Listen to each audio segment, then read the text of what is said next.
And I know that in our journeys of faith, when people see someone like that, they would say, I wish I was like her, because they assume it's immediate.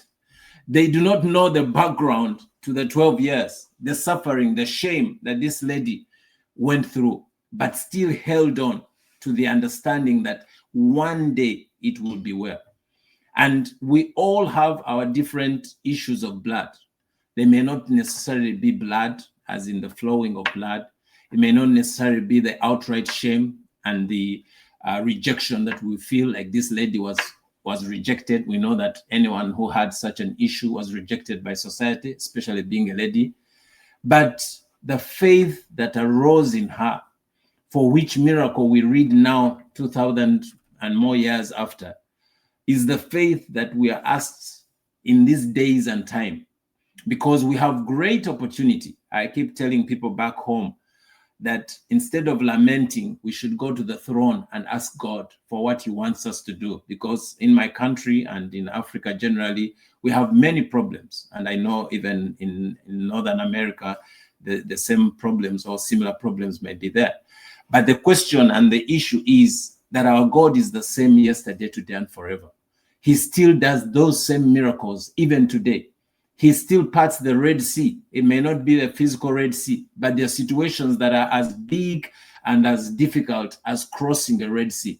And the God that we preach, the God that we believe in, the God that has given us this salvation is the same God. And if we believe in him, he will surely, like he says, he will surely come forth and will produce whatever miracle. It doesn't matter how difficult it is. It doesn't matter how impossible it is. When the angel appears to Mary, as I mentioned in the first part of my sharing, he said, there is nothing that is impossible with God.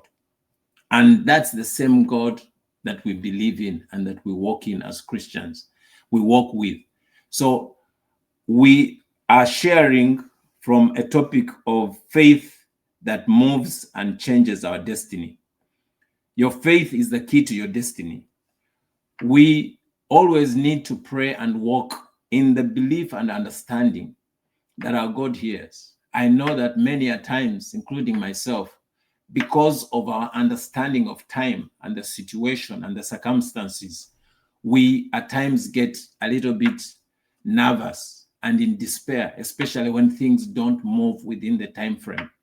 But I always ask myself the question, when Moses was waiting at the backside of the mountain 40 years, what was keeping him going every day?